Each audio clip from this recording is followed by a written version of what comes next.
Nou, zijn we juist in Jabbeke, 4 illegale. Ja. Ja. En het is warm. Die zit in die zakken daar.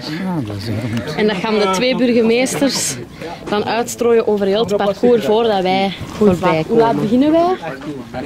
8 uur. 7 uur moeten we wel klaarstaan.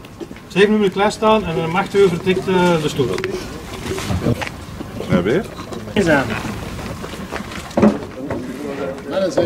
Dus als alle reuzen ingeladen zijn, dan vertrekken de camionet met de camion met de mensen die hier nu zijn.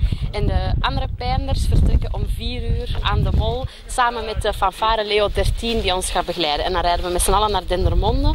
En om 8 uur begint daar de stoet, dus om 7 uur staan wij allemaal klaar.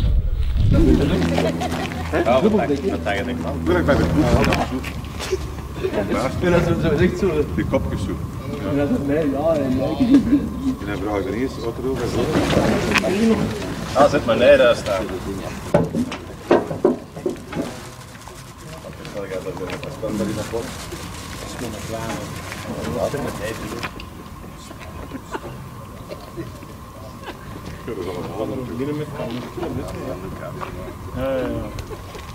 De restituteur al.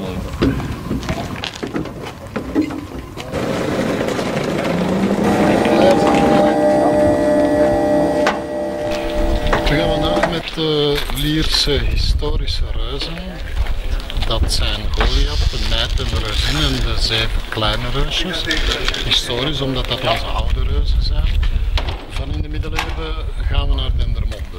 Dendermonde, de stad van het Transbijjaar, die heeft elk jaar de katuit. Dat is de laatste donderdag van augustus, traditiegetrouw.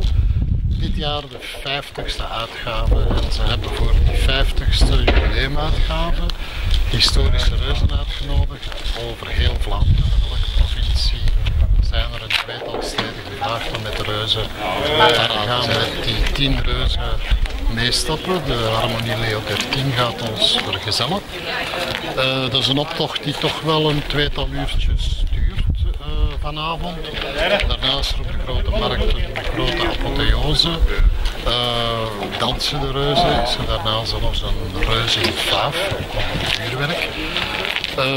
Voor deze gelegenheid, de overlevering zegt, het staat niet geschreven, maar dat is zo in Tiene, dat is zo in Mechelen, dat is ook in Lier. Zegt de overlevering dat eigenlijk de historische reuzen het grondgebied niet mogen verlaten. Maar we passen daar een mouw aan. Caves, en dat staat wel beschreven in de archieven. Caves mag alleen maar op Liers grondgebied geschonken worden. Dat had te maken in de middeleeuwen met accijnzen. We hebben ooit in Lier de herberg Sint-Cumarus gehad in de Berlaarse steen.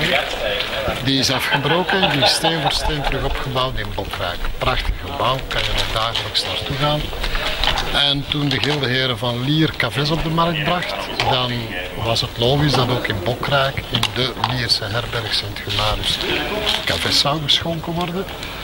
En toen is er ook Lierse grond meegenomen naar Bokrijk, die is eruit gestort. En vanaf het moment dat die uitgestort was, dan mocht de tapkraan geopend worden. Dus wij hebben nu ook Lierse grond gaan scheppen aan het Spuy. Omdat het Spuy in de picture staat 500 jaar oud is. En Paliternie, dat Goliath, als het Spuy gebouwd is, was Goliath 40 jaar. Dus Goliath heeft de bouw van het Spuy nog gezien. Daarom de link dat we daar grond zijn gaan opscheppen, die dan straks om 7 uur door de 2 burgemeesters, de burgemeester van Lier, uitgestort zal worden. Als dat gebeurd is, mogen onze reuzen in Dendermonde mee in de kat uitlopen.